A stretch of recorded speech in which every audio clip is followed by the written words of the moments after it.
Hey everyone, and welcome to this week's video. This week we're taking some scrap wood and making a small vase. It's a variety of different woods. We have maple, padauk, and zebra wood. As you can see, random shapes and sizes, and one piece of black veneer in there as well. You might see it sticking out. And we're going to try to make something out of scrap wood, so stay tuned and see how it turns out.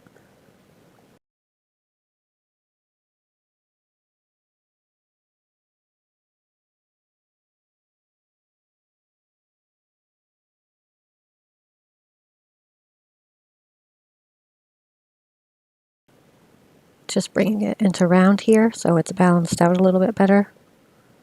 Using the Conway Sun bowl gouge.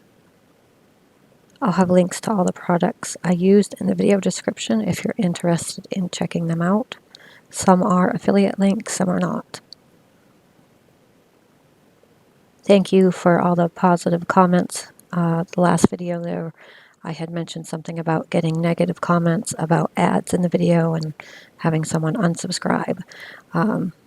But most of you, I think, get it, why people that make content every week do rely on ads to be able to keep doing this. It certainly isn't a second income by any means. It just helps out buying materials and such. So thank you. And it's almost trued up here. Still at this point in the process figuring out what I want to make. I wasn't really sure when I started, which is oftentimes the process that I use. Also is at this point still deciding which end to have as the bottom and which side to have as the top.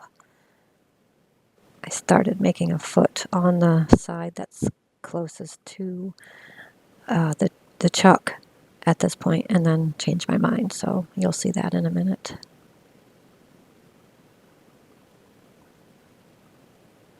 Lots and lots of shavings coming off right at the camera.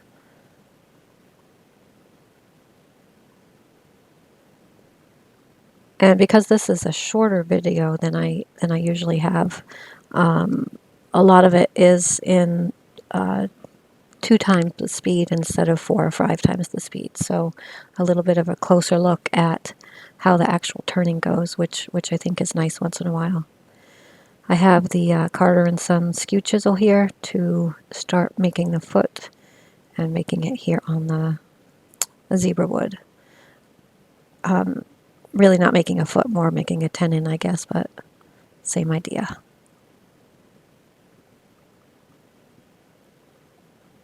So simple design. Wanted to see what I could make out of scraps, and I was pretty happy with the way it turned out. You know, it's not a masterpiece by any means, but it's something that can be made out of things you have laying around in the shop. Using a Forstner bit to drill out a good part of the material in the middle. Helps with the hollowing process. I don't currently have a hollowing set up, but this wasn't too bad because it's not very deep.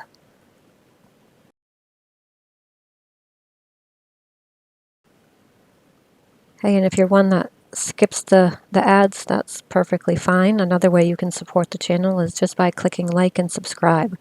Hit that thumbs up button and make sure you're subscribed. It's free, and that will help the channel out quite a bit. So thank you in advance. At this point, measuring the depth, making sure I'm not going to go through the bottom.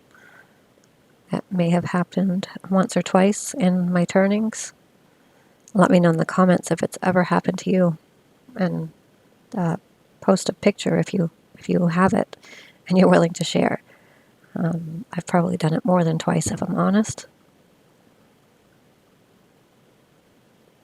So because this is on a tenon and I've had issues with tenons in the past, breaking, I'm just going really slow here and taking my time, not trying not to put too much pressure on any one spot. So light passes and I did not have this one break off, so I was very happy with that.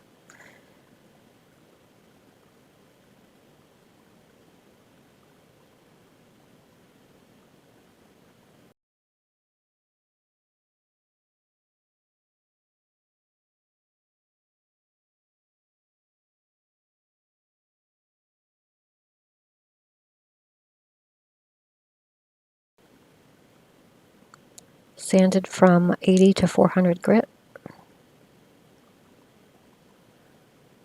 And you can't see it in the frame here, but I do have dust collection. I have a entry-level jet dust collector.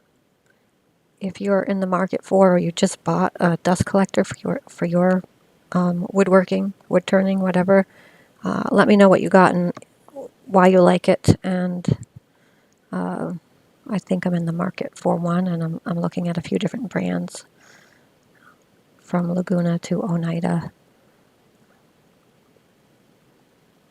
So let me know what you think your experiences are. I'd love to hear about it in the comments.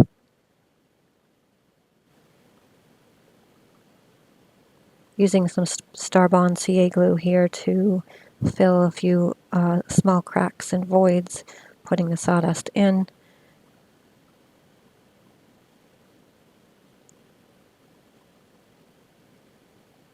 Links will also be available in the video description for the Starbond CA glue and accelerator that I'm using here.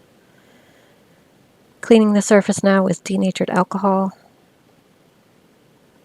And next will be the sanding sealer and then the axe paste and polishing paste as well.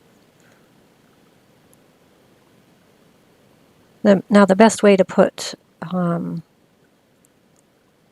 sanding sealer on, if you're going to use any product after that, is just to put one coat on and then use Axe or whatever you're using. I do recommend Axe.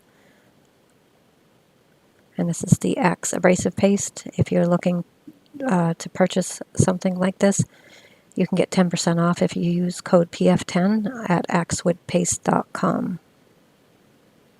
I use it in almost every one of my projects.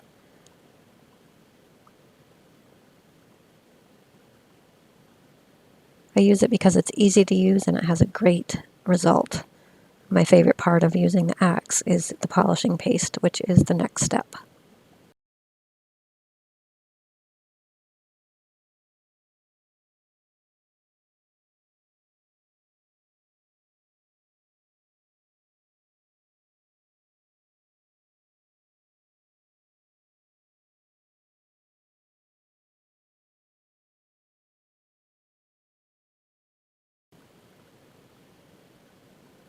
So as you can see here, applying the polishing paste, and then I'll be buffing it in, and you'll see the nice sheen it leaves.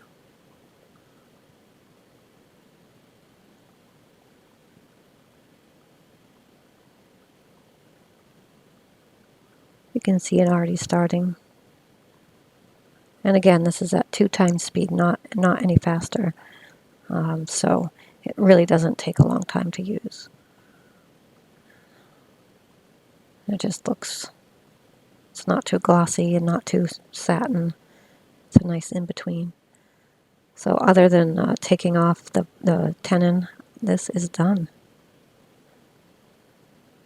So again, thank you for watching. If you haven't subscribed, please click that subscribe button and the thumbs up button. And I thank you very much for watching. Stick around for the photos of the finished vase. And until next week, peace out.